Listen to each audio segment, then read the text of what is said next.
There's a certain kind of silence that shows up when family gatherings get mentioned. Thanksgiving, Christmas, weddings, birthdays, reunions.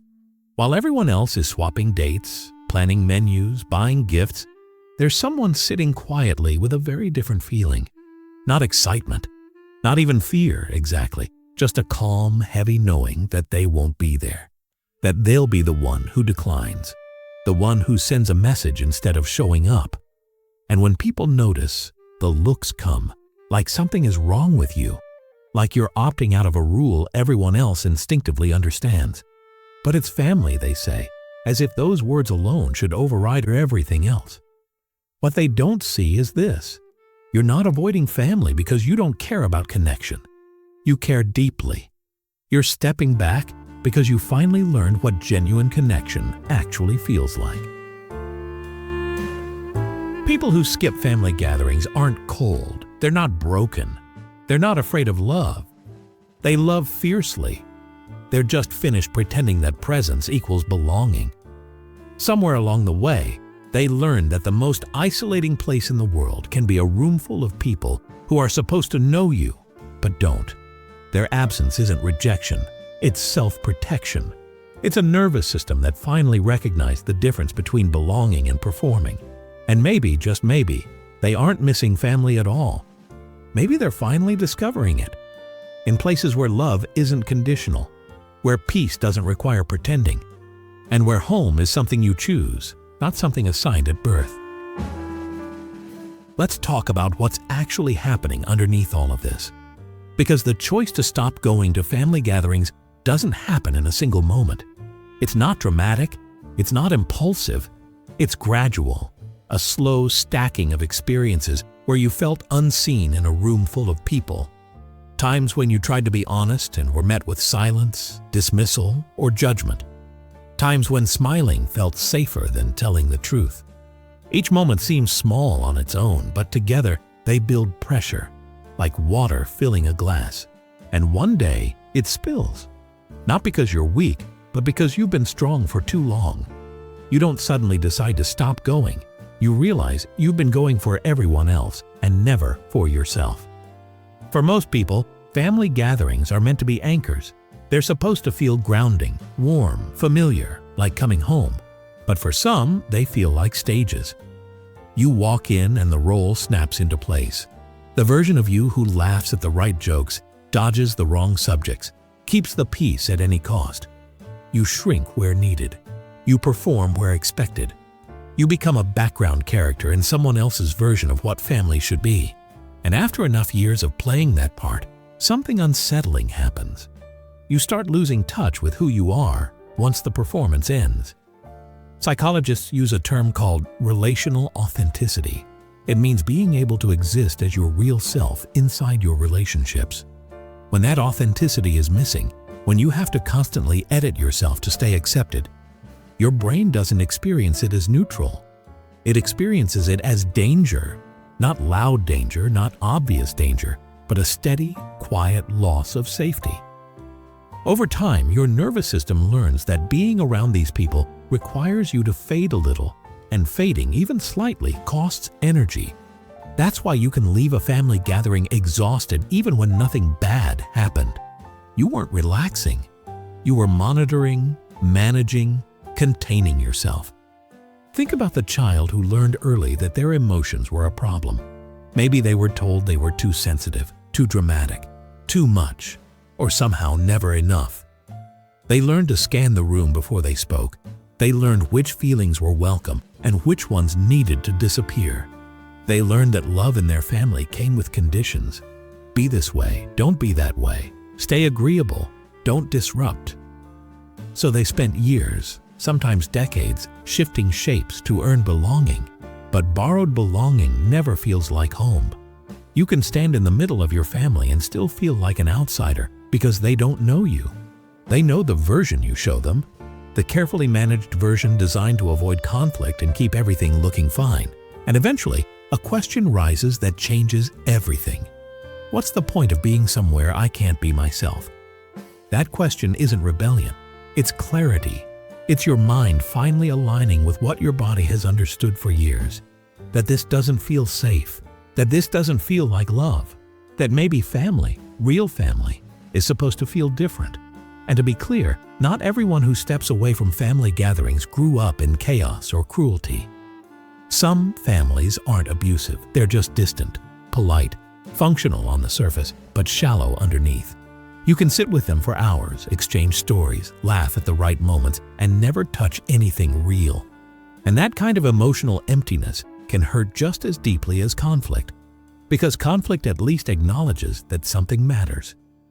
When everything is pleasant and nothing is honest, you're left with a loneliness that's hard to explain. There's a term in psychology for this: emotional neglect. It's not defined by what happened, but by what didn't. The feelings that weren't acknowledged, the conversations that never went deeper, the moments you needed to be seen and weren't. Emotional neglect doesn't leave obvious marks, but it leaves a persistent ache, a sense that something essential was missing. And when you grow up with that absence, family gatherings don't feel nourishing. They feel like reminders. You're surrounded by people, but the connection you long for was never there. So slowly, you start saying no. At first with excuses, later without explanations. Because the truth is hard to translate to people who've never lived it. How do you explain that being around your family makes you feel more alone than being by yourself? How do you say that the quiet of your own space feels safer than the noise of theirs? Most people are taught that family is an obligation, a duty, something you show up for no matter how it affects you. And maybe for them, that belief works. Maybe their gatherings are filled with warmth, ease, and real connection. But for others, those same gatherings feel like emotional minefields, old wounds, unspoken tensions, roles that never changed. You're walking carefully, managing reactions, smoothing edges, or disappearing altogether. Here's the part most people miss. The ones who stop going are often the most emotionally aware people in the room. They've done the inner work, they've noticed patterns, faced wounds, tracked triggers. They've learned that tradition doesn't automatically equal healthy, and that loyalty isn't supposed to require self-erasure. That awareness is what gives them permission to choose differently. Because choosing yourself over obligation isn't selfish. It's survival. It's understanding that your peace matters, that your mental health matters, that protecting your energy isn't cruelty, it's wisdom. You're not rejecting family. You're rejecting dysfunction. You're rejecting performance. You're rejecting the idea that love should hurt. Even with that clarity, the choice is heavy. Guilt shows up. Deep, familiar guilt. Because from the time you're young, you're taught that family comes first, that blood is permanent, that you owe them your presence, your loyalty, your time, no matter the cost. So when you step away, even for your own well-being, that conditioning doesn't disappear. You start questioning yourself. Maybe I'm overreacting, maybe I'm too sensitive, maybe I'm the problem. That doubt is normal. Breaking away from family expectations feels like breaking a sacred rule. It can feel like betrayal, even when you're the one who's been hurting. That's how deeply family conditioning runs. Deeper than logic, deeper than reason. It lives in your nervous system, in your identity, in your sense of obligation. But here's the truth that slowly changes everything. You don't owe anyone access to you at the expense of your peace. You don't owe anyone a relationship that requires you to abandon yourself. And you don't owe anyone presence, forgiveness, or performance just because you share DNA. Real love doesn't demand that. Real love makes room for who you are.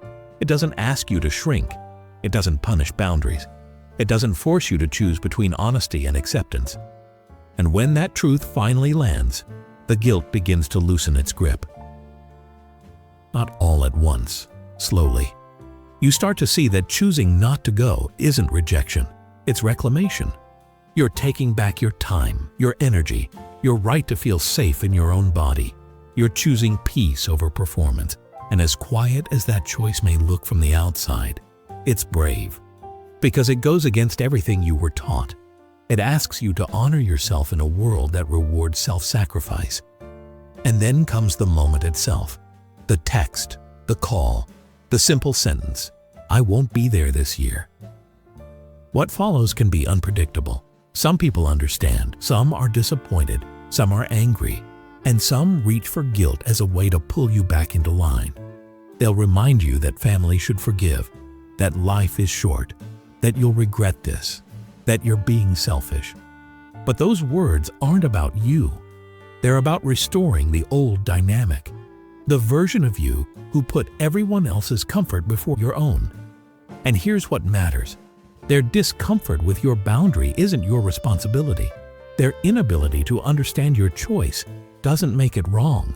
And their reaction, no matter how intense, doesn't change the fact that you're allowed to protect yourself. Some families will meet your boundary with respect. They'll give you space. They might even pause long enough to ask themselves why you needed distance in the first place. But others won't. Some will push harder. They'll paint you as the problem. Difficult, ungrateful, cold. They'll rewrite the story so they don't have to look at their own role in it. And as painful as that is, it tells you something important. A family that can't tolerate your boundaries was never truly connected to you. They were attached to a role you played, an expectation you fulfilled. Once you stop performing it, the relationship collapses. And that realization, as sharp as it feels, brings relief too. Because you're not losing real connection. You're letting go of the illusion of it. You're releasing the fantasy of what family was supposed to be and facing what it actually is. That doesn't mean you stop caring. It means you stop sacrificing yourself for something that never had space for you. And when you see that clearly, the guilt fades even more. Not because it didn't matter, but because it was never what it claimed to be. Now let's talk about the quiet side of this. The part almost no one mentions. What happens after you don't go? At first it can feel strange, empty. The day arrives, passes, and you notice the absence, the photos online, the stories later. A part of you wonders if you made a mistake. But then something else happens. You notice your body is calmer. You're not bracing. You're not scanning faces or managing moods. You're not performing. You're just there, present, safe. And inside that safety, you begin to feel yourself again. The version of you that isn't trying to fit into anyone else's expectations. You breathe easier. You rest more deeply. You laugh without checking the room. Because for the first time in a long while, you're not carrying the emotional weight of everyone else. You're not fixing. You're not shrinking. You're not trying to earn your place. You're just being. And that's when something clicks. This is what family is supposed to feel like. Not perfect, not conflict-free, but honest, grounded, safe. And if your family of origin can't offer that, you're allowed to seek it elsewhere. Maybe that sense of home shows up in friendships that feel steady and real. Maybe it's in a chosen family that sees you fully and loves you without conditions. Maybe it's in solitude, where you finally feel met by yourself. Because here's the truth most people never hear. Family isn't defined by blood. It's defined by presence, by being seen, by being valued. And the people who don't go to family gatherings aren't rejecting that idea. They're searching for it. They're unwilling to accept the shallow version when they know something deeper exists. There's a concept often called chosen family. The people who matter most aren't selected by genetics, but by care, by effort, by mutual respect. For many who step away from their biological families, this kind of connection becomes everything. It's the friend who checks in without being asked, the mentor who recognizes your growth, the partner who holds your pain without trying to rush your healing. These relationships take time. They take vulnerability. But after a lifetime of performing for love, being able to simply exist and still be chosen feels extraordinary. That's what real belonging feels like. And maybe that's the part people misunderstand the most. The ones who stop going to family gatherings aren't avoiding connection. They're aching for it. They want it so deeply that they refuse to accept a version that leaves them feeling invisible. They'd rather be alone than surrounded by people who make them feel alone.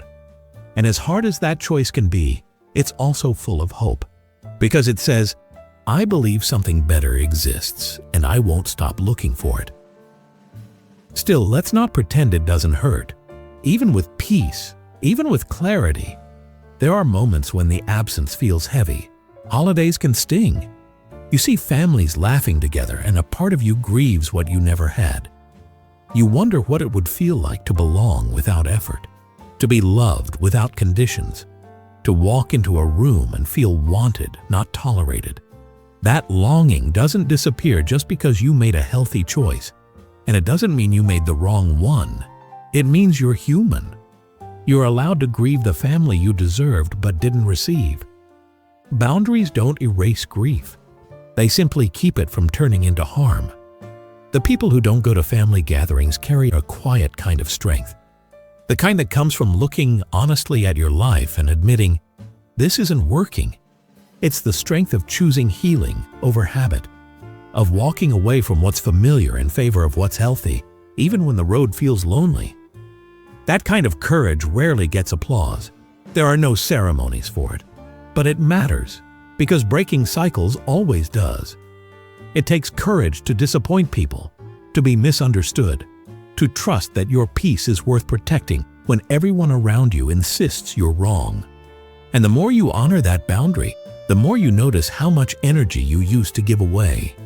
Years of managing, appeasing, performing. That energy was yours all along. Now you get to invest it in healing, in growth, in relationships that actually give something back. You start building a life where rest feels like rest, not recovery from the people who were supposed to love you. Research in psychology consistently shows that people who maintain healthy boundaries experience lower anxiety and greater emotional well-being. That isn't an accident. It's evidence.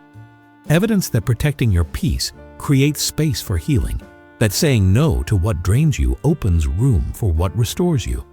And the people who step away from family gatherings know this not as a theory, but as a lived truth. They've felt the shift in their bodies. They've tasted the quiet freedom. And once you know what that feels like, it's almost impossible to unlearn it. Does that mean family relationships can never change? Not necessarily. Some families grow, some people reflect. Some dynamics heal when everyone involved is willing to do the work. But that's the key. Everyone has to be willing. One person can't repair a system alone. And if you've been the only one apologizing, bending, trying, at some point a different question surfaces. Why am I fighting for something they're not willing to fight for? That question isn't giving up. It's finally seeing clearly. Repair requires mutual effort. If it's always you reaching out, softening your boundaries, absorbing the impact, that's not healing. That's endurance. And you're not obligated to keep exhausting yourself with people who won't meet you halfway. You're allowed to stop. You're allowed to rest. You're allowed to redirect your energy toward relationships that actually value it. Sometimes stepping back is the most honest thing you can do. And sometimes your absence becomes the boundary that finally speaks. Maybe when you stop showing up, they begin to ask why. Maybe the distance creates space for reflection they never allowed themselves before. Or maybe it doesn't. Maybe they never ask. Maybe nothing changes. As painful as that outcome can be, it's also clarity. It shows you that your presence was never the problem, the system was. And knowing that frees you from carrying what was never yours to fix. So where does that leave you if you're someone who doesn't go to family gatherings, or someone quietly considering it? It leaves you here, knowing you're not alone. There are countless others walking this same road. People who chose peace over performance, honesty over pretending. People who finally chose themselves after years of choosing everyone else. That choice doesn't mean something is wrong with you. It means you were brave enough to stop settling. Brave enough to recognize that love without safety isn't love at all. It's obligation wrapped in tradition. You don't owe anyone your presence at the cost of your well-being. You don't owe anyone access to you simply because you share history or blood. And you don't owe anyone an explanation for protecting yourself. Your boundaries are real, your experience is real, and your decision, even when it's misunderstood, is valid. Maybe one day things will change. Maybe healing will happen. Maybe bridges will be rebuilt. But until then, you're allowed to stay where you are. You're allowed to build your own version of home with people who actually see you. Because in the end, the people who don't go to family gatherings aren't running away from love. They're moving toward it. Toward the kind that doesn't ask you to disappear, The kind that doesn't punish honesty or punish boundaries. The kind that says, without conditions, you belong. And maybe that's the greatest gift you ever give yourself. The permission to seek that love, even when it isn't where you were told it would be. Even if it doesn't look like everyone else's holidays. Even if it means quieter rooms and different traditions. You're not missing out. You're choosing differently. And that choice, misunderstood and unseen as it often is, might be the most loving thing you've ever done. Not just for who you are now, but for the version of you that's been waiting all along to finally be chosen. You're allowed to build a life that feels like home, even if it looks nothing like the one you were given. You're allowed to create traditions that feel nourishing, connections that feel mutual, and spaces where you don't have to edit yourself to stay welcome. And if that means your holidays look quieter, smaller, or entirely different from what you grew up with, that doesn't make them lesser. It makes them honest. Because love that requires you to shrink isn't love. Love that demands silence isn't love. Love that punishes boundaries isn't love. Real love meets you where you are, sees you clearly, and doesn't ask you to disappear to belong. And when you choose that, when you choose yourself in a world that tells you not to, you're not abandoning family. You're redefining it. And sometimes, redefining family is the most healing thing you'll ever do.